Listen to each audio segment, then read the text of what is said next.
What's up, Carbon Collective? Zach Stein here. I am one of our co-founders, and some really big news happened in between our last newsletter.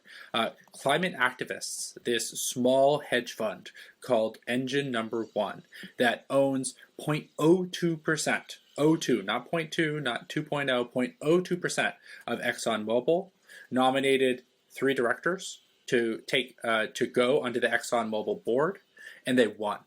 They got all 3 of those directors on. Now, these aren't the absolutely cream of the crop in terms of climate environmentalists, but they are so much better than what is currently on the Exxon board and in terms of directing the future of the company. And so this is incredibly exciting because it shows that small investors like us, like what we are trying to do at Carbon Collective, we can have an outsized impact because the big asset managers, the BlackRocks, the Vanguards of the world, they aren't going to go out and make these nominations, but they did.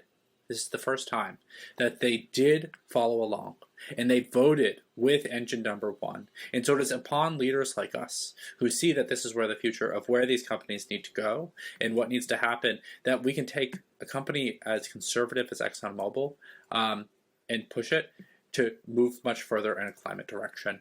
And this is really important because the pledges that our corporations have made now of what they are going to do in terms of solving climate change is simply inadequate. There was this interesting study that this group did looking at if we take all of the climate pledges from the major companies in the top stock markets across the world, and we said, all right, if we hit your pledge on your timeline, how much global warming would that result in? And just to put this into context, the Paris Climate Accord wanted to limit us to 1.5 degrees C of global warming. That's a world that has had a lot of disruption, and we're getting pretty close to it. It is a drier, hotter, more extreme, uncomfortable world. 2 degrees C of warming is far worse. With that, 99% of coral reefs have been destroyed and will need to be revitalized by humans. The Great Barrier Reef is gone. We're seeing far more extreme drought and floods and massive migration. What this is on track for, these businesses, which is great that they're making climate pledges. That's a good start. But across the globe, kind of if you take that average, 2.95 degrees C.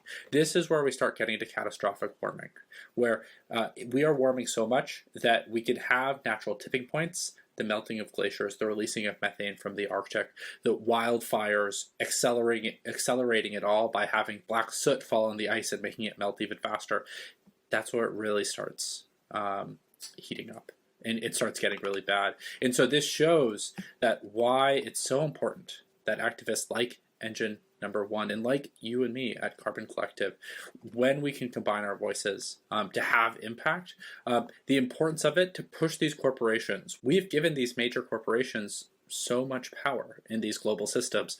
The decisions that they make in those boardrooms have extreme consequences, decisions by 12 people on the rest of us for the future of something that has a ticking time clock. We have, if we don't in the next 10 years make significant strides in deploying renewable energy and switching away from fossil fuels, it very well could be too late. For us to avoid catastrophic warming. So this is incredibly important, and we are deeply heartened by what Engine Number One has been able to do. And this study just shows how important it is that we go so much faster and why what we're doing at Carbon Collective and the impact that we can have as individual investors who are not just investors but also consumers of how these brands look at us, what we can do to force them to transition in a timeline that is in line with warming that is not catastrophic.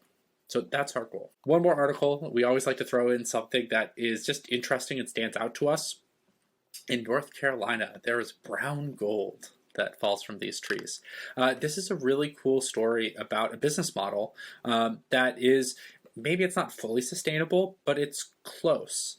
Generally, if you look at this type of land, it would be seen in a place like anywhere really, as timberland. Its value to the landowner is going to be cutting down these trees and then turning that lumber into timber. So that's all of that stored carbon, all the nutrients that are taken out of that ecosystem, which you can see over here isn't looking too good, are going to be removed. But in North Carolina, that's not happening for these farmers. It's the pine needles themselves that fall every year, they're actually taken and that they're mulched. It is a great garden mulch for certain types of flowers. And so this is an example of a business model of which, while it's not perfect, we would encourage them to rotate their mulching, leaving places where they're not harvesting so that nutrients from that area is able to be restored and build. But you're harvesting, you're essentially farming the trees for their mulch. And that's a heck of a lot better than cutting them down. And so this is a really cool story. And the next time you're looking at mulch, maybe look at some pine needles. So that's all for this month. If you have any questions or want to learn more about Carbon Collective, check out our website or always send us a note at hello@carboncollective.co.